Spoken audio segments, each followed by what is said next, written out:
Someone You Should Know, a program about people you know and even more that you don't. Hosted by Stuart Sax, veteran, husband, father, and grandfather. Now, here's your host, Stuart Sax.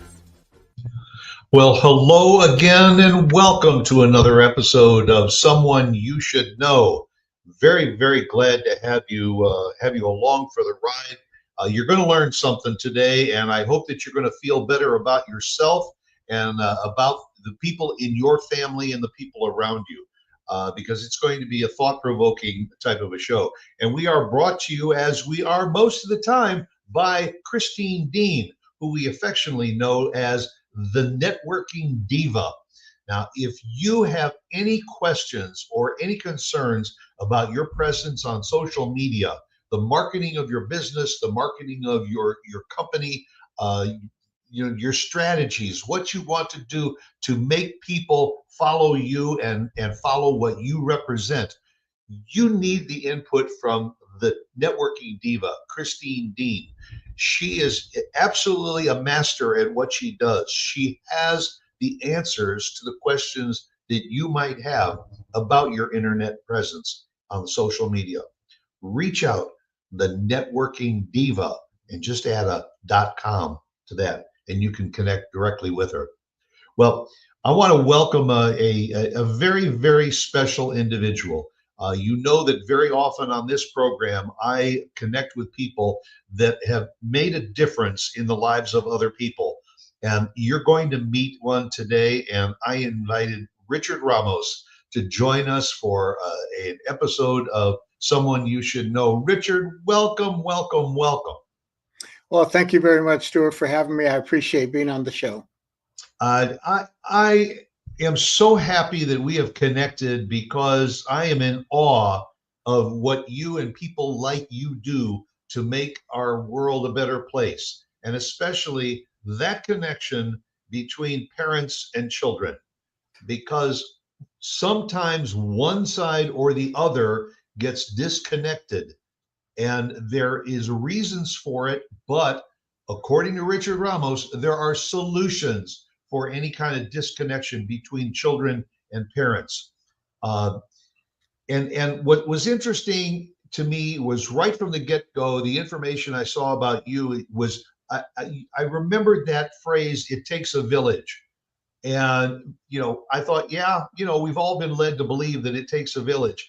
But Richard Ramos, you don't believe it takes a village. No, I don't. That is a popular saying, but if you really think about it, that was meant for a different time, a different culture. I don't think that's a good message that parents need to hear today. The truth is, I say it does not take a village. It just takes good parenting to raise our children. And the truth about that, the reason I say that is because from the White House to the church house to the schoolhouse, we don't know who we can trust anymore. We've had so many scandals in this country, whether it's political, whether it's educational, or just in the family itself. We've got bars on our windows and gates around our doors, and we got all these ugly kinds of scenarios going on with kids and all kinds of things. We really just don't know who we can trust. And that's why I say, as far as the village, what we want from the village is we want their support. But we do not want their control. And oftentimes when I'm speaking with parents, I'll say to them, well, if you believe it's true that it takes a village to raise your child, how many of you are willing to turn your child over to the village? And Stuart, nobody ever raises their hand. Yeah, well, and when you say that to the village to raise your child, then what does that mean as far as your input into the raising of that child? Now, instead of you being the primary reason and purpose for that child to grow, you're putting it in the hands of a variety of other people. And we all know that when you put, too many cooks in the kitchen, you're going to ruin the dinner. Well, I just believe in our communities, and unfortunately, even across the country, the authority of parents is being undermined. The influence of family values are being undermined. And I don't think a lot of people even understand a lot of what's happening. But one of the two good things happened with COVID. With COVID, some parents were able to stay home and spend time with their kids, something that they had not been able to do. I know there was a Right. lot of negative things that happened with COVID and the shutdown, but two good things I saw was that first one, parents were able to spend some time with their children that they had not been for commuting to work and traveling for work and things like that. The second thing was parents began to hear what their children were being taught, and they weren't happy about it. They begin to understand that their kids are being indoctrinated and influenced with values and topics that we don't want our young children learning, though. We want our kids to learn the old arithmetic, writing and reading, and learn how Right. to add and multiply, subtract, and geography and history and things like that. But when they're teaching and talking to our children about sexual issues and these other kinds of things, that's something that parents were in an uproar about. Well, yes, you're absolutely right. I remember in the case of my own grandson, during COVID, initially everybody was relegated to stay home. We had to start doing our business virtually from our computers. The kids also started learning virtually by their computers. But Right. the thing is, you were there to be a part of that process one on one. And then once the kids went back to school, I think that maybe a little bit of that wore off and we became a little bit more connected to our kids. Because I, for one, I'm old school, and I that's with a capital OLD. Uh, I remember a time when learning was a lot different than it is today. Social media and computers have seemed to have taken the place of parents. Your computer becomes your teacher, your computer becomes your babysitter, your computer becomes your entertainment. And there's a breakdown between parents and kids. And according to your outlook on life is you've got to get away from that. You've got to get the parents involved in order to know exactly what's going on with their kids, both socially as well as in social media, to know what they're doing and who they're connecting with. Because how many times have we heard a child gets into trouble and the parent says, "Oh, I don't understand. That can't be my kid because my kid's a good kid. He wouldn't get involved in that." Eh, Exactly. I call it the heads down generation. You look around and everybody has got their head down, whether they're walking down the street, whether they're on the bus, the train, an airplane, in the bathroom, at the dinner table, at the restaurant. Everybody's got their head down looking at the phone. And unfortunately, sometimes parents are just as guilty as their kids. But you're absolutely right. It's all about social media and clicks and TikTok and those kinds of things. Well, it's here to stay. There's nothing we can do about that. And I don't advocate that parents take it away. But what I do advocate is exactly what you're talking about, being involved and having FaceTime instead of Facebook all the time, looking each other in the eye at the dinner table and putting away the phone, the TV, the noise, all the noise that we are distracted with. And I'm just encouraging in Parents on a Mission in my program, encouraging parents to wake up and be involved in what is happening with their children and all these social media influencers, whether it's Instagram or Facebook or TikTok. And again, I'm not saying we should never use social media. I use it myself. I have an right. iPhone and things like that. But to be involved and also to have times away from the screen, and just it could be an hour, it could be a dinner time, it could be playing board games, anything like that where we don't lose that connection and let it be replaced by social media.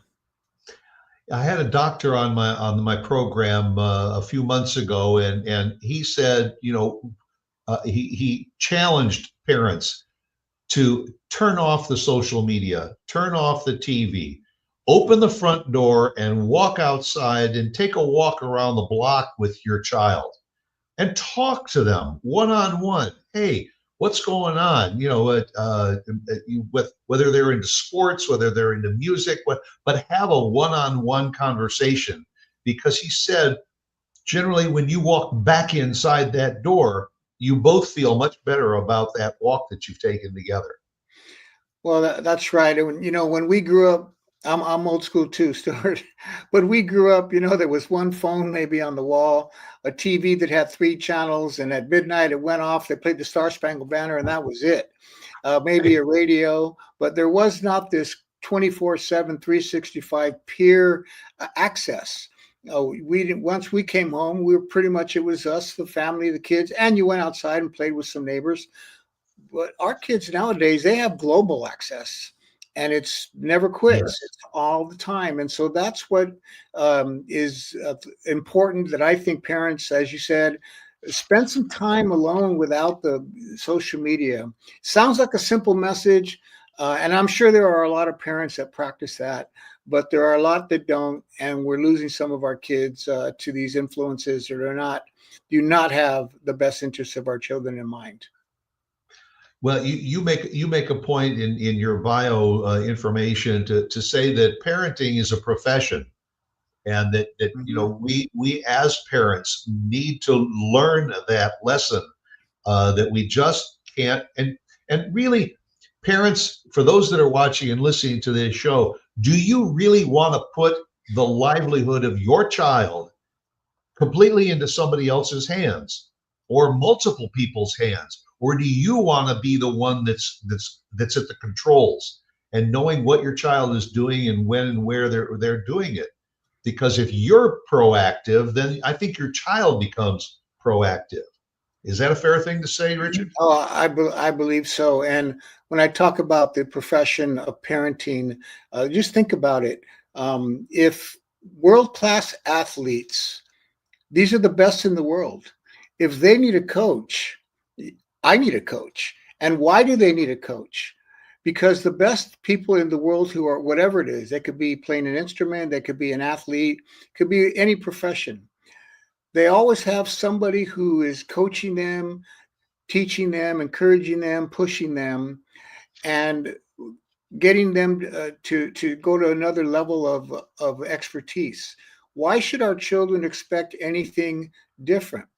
Doctors, lawyers, teachers, priests, pastors, what do? They buy courses online, they buy books, they study, they go to school. And why do they do that? Because they're bad? No, they don't do that because they're bad. They do that because they want to get better. They want to stay relevant. They want to be up to date. And that's what we as parents, we need to be relevant today in today's world. We need to be up to date as well. We need to always be growing and improving ourselves, our emotional maturity. And that's what I mean by the profession of parenting. That's how we protect our children. That's how we give them hope for the future, because we are constantly improving ourselves, just Right. like any other professional. Well, and in most professions, a lot of professions require refresher courses. If you're in real estate, you have to take refresher courses. If you're in most medical fields, you have to take refresher courses in order to continue to learn new things about how to do that profession. Well, I think the same is true in parenting. It is true. And yeah, and folks, it's a very easy website I want you to visit, and it's richardramos.com. Richard R. Ramos, I should say. richardramos.com. And it's a fascinating website because it gives you an insight into, reading about the things that Richard is doing to make parents better parents and children to be more respectful of their parents. And I think that if you read the book, you also can get an idea, hey, am I doing this right? Or do I need some improvement? And it's Parents on a Mission. That's what it is. And yours also is not just a book, it's a complete program that you have to try and involve people. Now, Richard, one thing I want to establish right at the beginning of this show is that this program that you endorse and back is available to anyone, anywhere. It is, not just for, yeah, you're on the West Coast, I'm in Texas and all. It's not just for the people that are in our immediate area. This is a program that every parent can learn and share and be a part of and make it part of your life. And it's worth the time to peruse the website and also to get involved in the program, and also to reach out to Richard if you've got questions. Yeah, that's right. And if you see there, if you're looking at the website, you see there at the bottom corner there's a little bubble, and what that is, that's part of the new technology. It's a clone, but it's not artificial intelligence that's pulling from the internet. That's artificial intelligence that I produced and developed by uploading my books, uploading my articles, uploading magazines I've written for, videos that I've produced. So if you ask it a question, you're going to get a response from me. So it's just like talking to me, except it's artificial intelligence, which is, again, mom and dad, we got to be up to date. These are the things that our kids are doing. And so that's a feature there.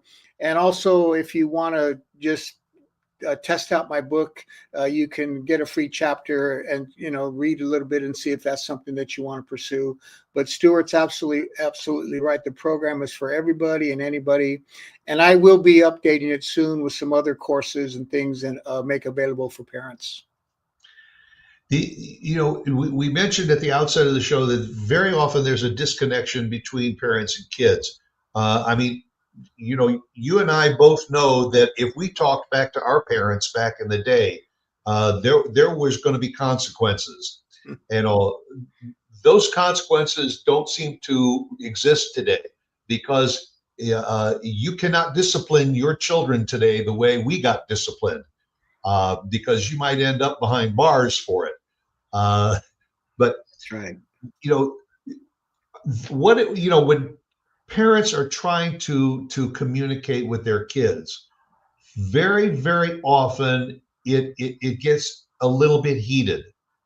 What is it that parents need to do to make sure that a conversation that they have with their children is civil and proactive? Well, what we teach, I think the key to parenting is our personal growth and emotional maturity. That is the first thing that we teach parents. The difference between most parenting classes and Parents on a Mission is that most parenting classes teach parents how to deal with their kids. Parents on a Mission teaches parents how to deal with ourselves, and to make sure that we are growing and that we are not part of the problem. And one of the things I've noticed over many years that I've been doing this, Stuart, is somewhere along the line, as parents, we just stop growing.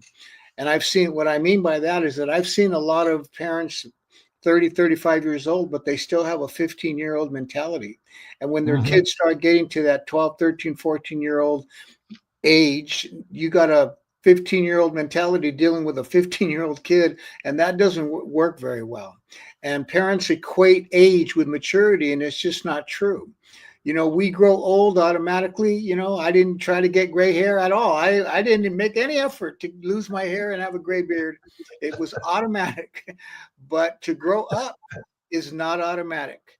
Growing up, maturing, that takes effort. And that's why I produce the books and provide the videos and do the training that I do to encourage parents to work on ourselves first. So to answer your question, that's the first thing. The second thing is we have to understand the proper use of authority, and authority to be earned, not demanded. As Stuart mentioned, we were raised in a different time where you just do what I say and that's it. And that's what's called an authoritarian type of parenting.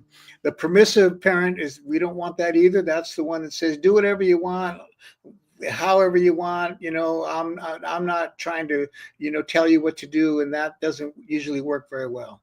But the authoritative parent, that's a parent who understands love and nurturing and kindness, but also understands shaping character and the proper use of discipline. And that's another thing that we talk about is the proper use of discipline, because it's controversial today, as Stuart mentioned. Parents, in the name of discipline, sometimes it's abuse, and it's too important not to talk about it. And rather than criminalize parents that are maybe crossing the line, which I don't think is fair, I talk about it, have a straightforward conversation. And so many parents just say, wow, I never realized what I was using as discipline was inappropriate. And so those are the ways that we can assure how we win our children's heart, win their mind. And the gift is really winning their loyalty, which is something we can talk a little bit more about. Tell us a little bit more about your background, Richard. Where were you raised, and under what circumstances did you come from tough streets and everything, or did you come from privilege? I didn't come from privilege. I was born and raised in Northeast Los Angeles, which is an area known for gangs and drugs and those kinds of stories and violence. My father, unfortunately, was an alcoholic, and I witnessed domestic violence, and my mother ended up removing him from the home when I was very young. So I was raised by a single mother, the youngest of 5 children in Northeast LA. And, got off track for a while as a young boy. It was all around me. It's almost impossible not to. But the difference is the things that my mother taught me. Like you said, I could never, if my mother said, hey, Richard, I couldn't say what? I could never say that. It was yes, sir, yes, ma'am, no, ma'am, being respectful and those kind of things. So even when I got off track for a little while, in the drugs, in the violence, in the gangs and things like that, when I got older, I came back to the very seeds that my mother planted in me. And the other thing, I was an athlete, a good athlete. And so by the time I got to high school, I realized that what I wanted to do was play varsity football, varsity baseball, and basketball. And that's what I did, and went on and played in college.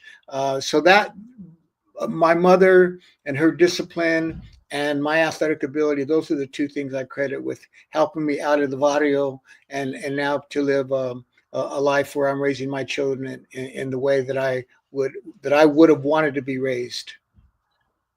Well, you bring up a good point. Do you feel that also your interaction with your fellow athletes, your peers, and everything also work together, because that's where it takes a village comes to play, that you have these other people to work with and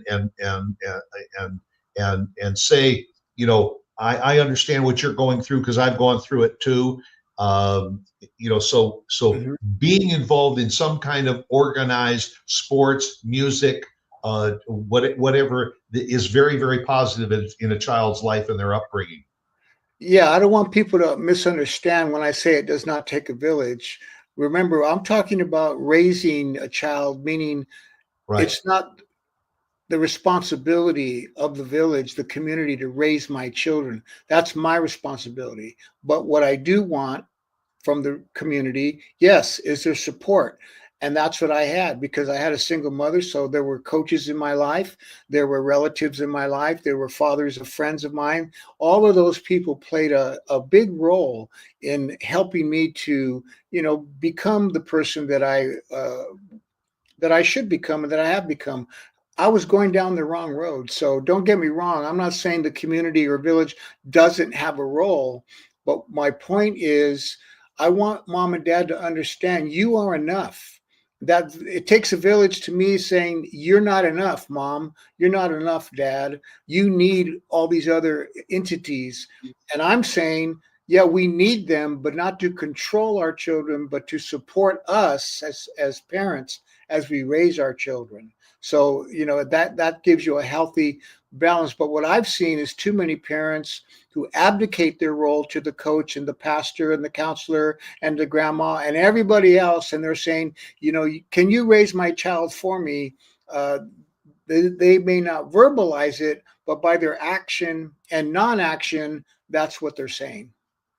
Well, you're absolutely right. Or that parent that says, "Look, I don't have time for this. So just go let your friends help you. Let your parents, let your teachers help you. Let everybody. I don't have time for this."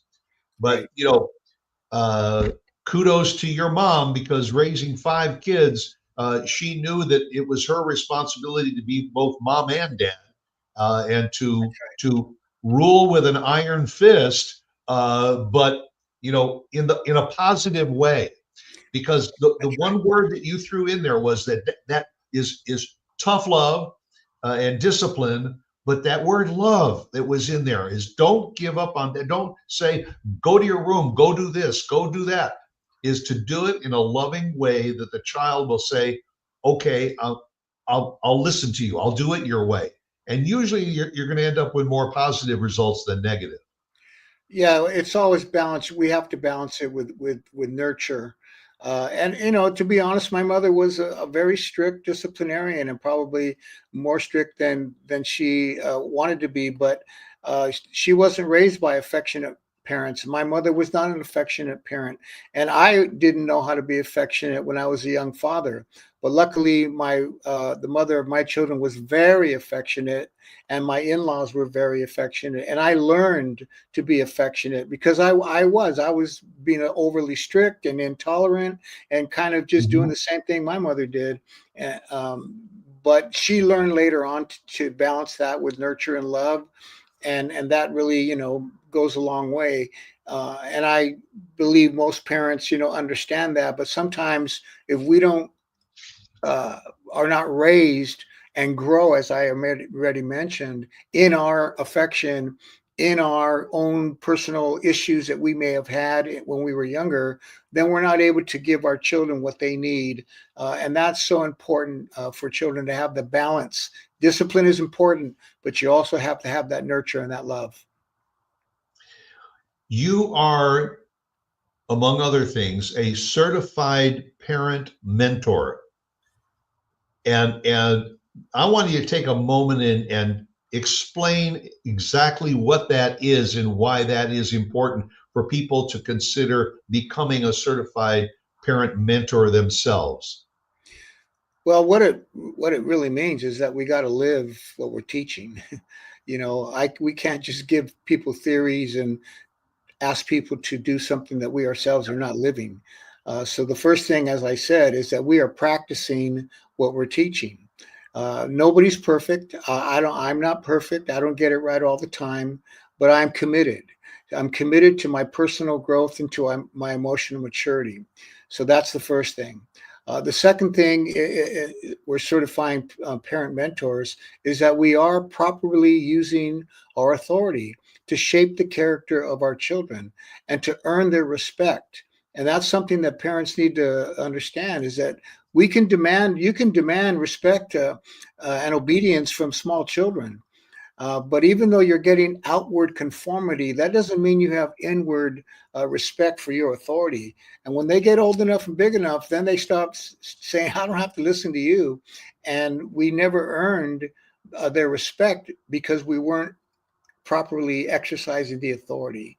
And the same goes for discipline. So, what it means to be certified is that we are learning these principles. There's 6 different principles that we teach, and we are living those principles. We are practicing those principles, and then we are building community with small groups in different communities wherever you live. And you have a group of parents, and you're walking through these principles every week, and all of us are demonstrating that we're growing, we're learning, but we are not telling our kids, do as I say, not as I do. We're not doing that.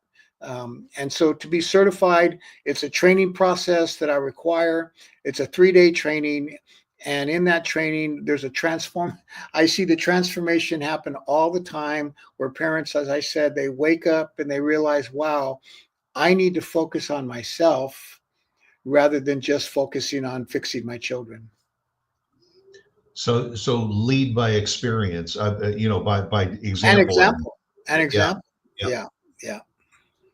Yeah. For parents that want to become better parents and become better at parenting, what are maybe some of the signs to look for in the behavior of your children, especially as they reach their teen years, in order to relate to them, connect with them, and keep that connection alive? Well, one of the things I talk about in Parents on a Mission, there's a lesson on loyalty. How do you win the loyalty of your children? Because loyalty, as I mentioned earlier, is a gift, and we're going to be loyal to somebody. It's Yeah. like as an American, one of the things we learn is the pledge of allegiance. What am I pledging my allegiance to? And that's a whole different discussion we could get into, but you understand the point. Right, right. You're pledging allegiance to something. That's what it means to be in a gang. You're pledging your loyalty, you're pledging your allegiance. And so now you are more faithful to the gang or to the drugs or to the sex or to Right. whatever versus your family values. But as parents, I talk about being a parent hero and three very simple things that any parent can do so that we are winning the heart, winning the mind, not demanding, we're winning their loyalty. And they're choosing, when it comes time for that peer pressure, they're choosing loyalty to family, loyalty to grandma, loyalty to uncle, loyalty to family and family values and family legacy, because we've been nurturing this from the time they were small. And so we can be a parent hero, number one, by simply having integrity. We don't have to be perfect to be a hero, but we do have to be honest. The second thing is priorities. What hurts our children is when they have a special activity, whether it's a game or a recital or anything that at graduation, and they know that we chose not to be there. All children understand that we're working, we're busy, we're traveling, we can't be at everything. They know that. But when we choose not to be, and we could have chosen to be there, those are the things that hurt our kids. But when they see that we are choosing them as the priority of our life and we are devoting our time, that's another way we become a hero. And the third thing we talk about is crisis. It may not seem like a crisis to you, mom and dad, but if it's a crisis to your child, we just need to show up. And I didn't always have the words, I didn't always know what to say, but I did show up in those hard times for my kids, whether it was losing a big game or a broken heart from a boyfriend that broke up with one of my daughters. And those are ways and things that we teach in Parents on a Mission of how we can win their heart and win their mind and win their loyalty versus turning them over to the village, the community, the social media influencers, and so many parents that you said this at the beginning of this show. Parents, one day they wake up and they say, I can't understand why I lost my daughter or my son. I don't get it. What happened? Well, what's been happening has been a gradual process of Yeah. losing their heart, losing their mind, and then ultimately they pledge allegiance to somebody or something else other than family values. Yeah. You were the piece of the puzzle that was missing. That's Uh, right. and boy, you brought up a real good point in what you just said about being there. That it's just far too easy for a parent, whether it's a single parent or a dual parent household, to just say to your child, "Hey, have a good game tonight, and we'll talk when you get back." No, you know what? Better that child should put that ball through the hoop and look up into the stands and see their mother and father or their single parent jumping up and down and yelling and screaming, because Yes. that's the emotion that child needs to say, man, I did it, and I not only did it for me, I did it for them. Yes, yes, Um, that's huge. And what goes even further is when you go out of your way to show up and you surprise them that they weren't expecting you to be there, and you go out of your way. That pays huge dividends down the road. it's amazing. So I want to talk a little bit about social media. We were talking a little earlier about how our children very often, mom's busy. dad's busy or something, go play with your iPad. Go sit on the couch and watch Netflix or something like that.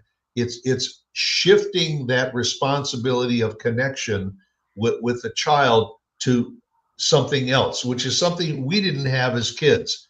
I remember that if I was bored, my mother would say, go over to the library. We had a big bookcase. Pick out a book that you want to read and read it and everything, and we'll discuss it later. And so reading became something that we wanted to do. It wasn't a matter of, oh, go turn on the TV and occupy yourself while I'm busy doing whatever I'm doing. Social media I think, is kind of working against that parent-child relationship, because it's too easy for the child to just say, I'll just go do my own thing. That's right. Yeah. What do parents need to learn in order to not allow social media to have too much of an influence on the child's upbringing? I think the key word there, Stuart, is consistency. For us to be consistent in planning time away from the screen and just having that face time together. Mm-hmm. And it has to be planned.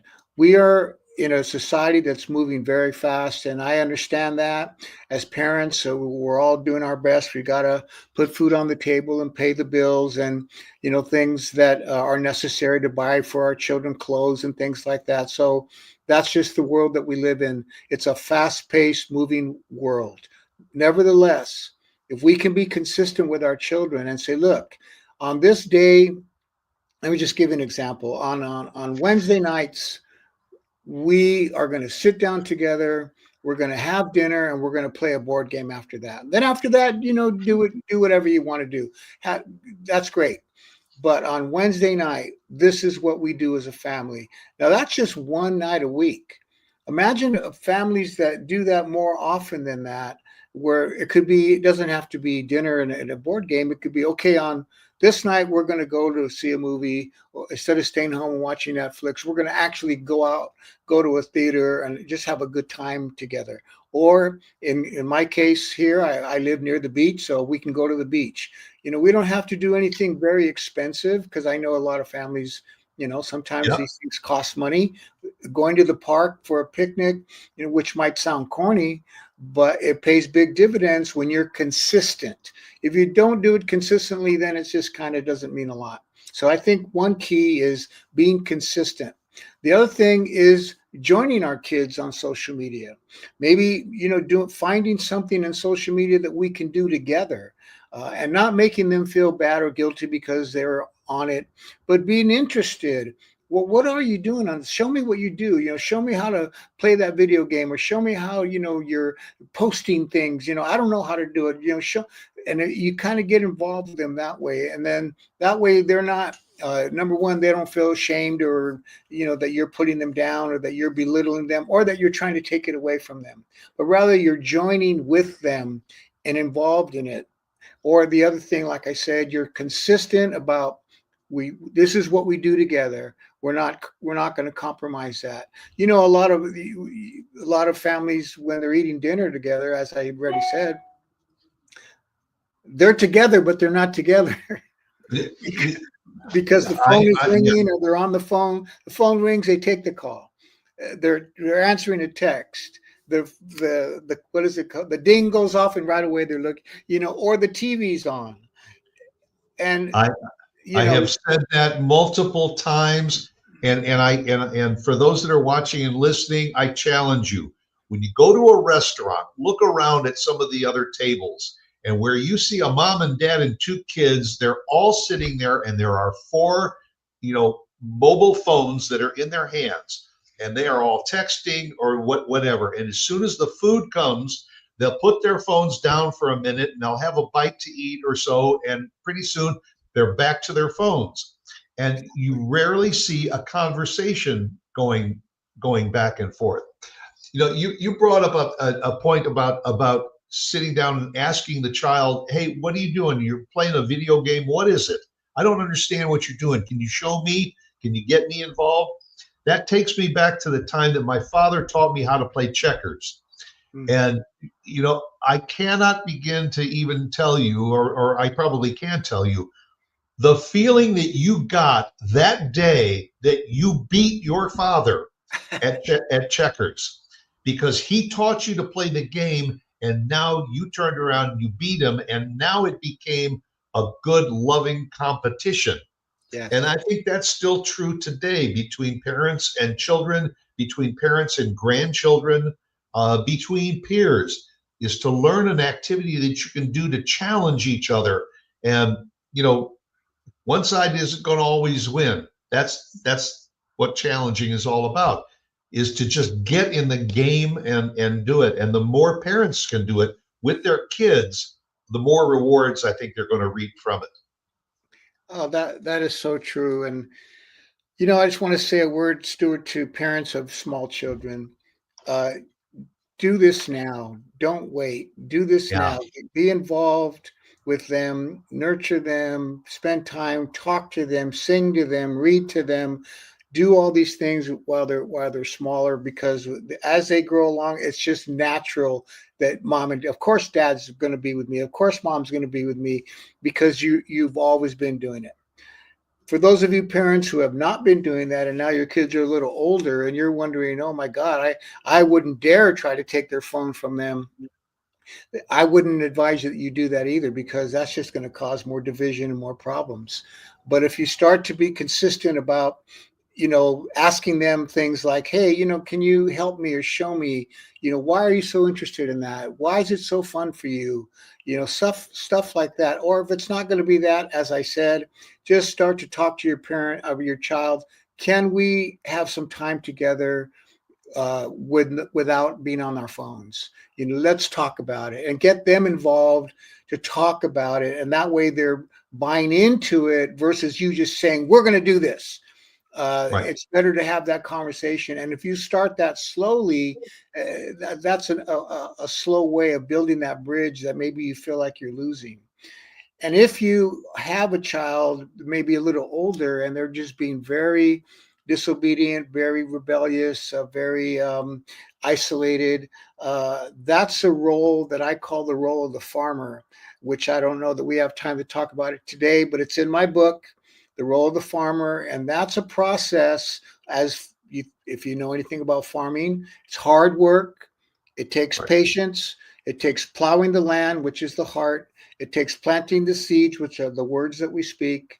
It takes cultivating the land, which is what I call affection. And then it takes the reaping the fruit, which is the affirmation, and affection and affirmation and all those things when they all come together. Yeah, But it's that's a the long reward. process, Yeah, that's the reward for all of the hard work. right? But over Uh, time, here's the key to that. And I just want to encourage you, because parents, there might be some of you saying, my son or my daughter, they're just, out there and they don't listen to me. When you start farming like this and you're consistent, the law of the harvest is on your side. What that means is that what you plant, you will reap. And that is the law of the harvest, whether you understand it or not. It works positively or negatively, but I'm talking about positive. And if you persist and are patient and prayer doesn't hurt at all, then you're going to reap the reward, because you planted and you're going to reap. And that what I'm talking about is winning back maybe your rebellious or wayward daughter or son. Great words. RichardRRamos.com. That's the website and the program is Parents on a Mission. Richard, I can't thank you enough for taking the time to share what your passion is, and to have come from the mean streets of East LA, and to now be so highly regarded, not only in the eyes of the people around you, but folks, if you go to the website, you will learn that this man has interacted with people on the local, state, national, and international level, telling them about these programs and how we can become better parents and better interactors with our children. So, Richard, all the best to you. I thank you very, very much for taking the time to be with me. Stuart, thank you for having me. I appreciate it. I end my show every week with Oscar Wilde, be yourself because everyone else is already taken. And I think it is true of Richard. And I tell all my guests, please go out, make it a great day. Come back and see us again for another episode next week. And again, a big, big thank you to my guest, Richard Ramos.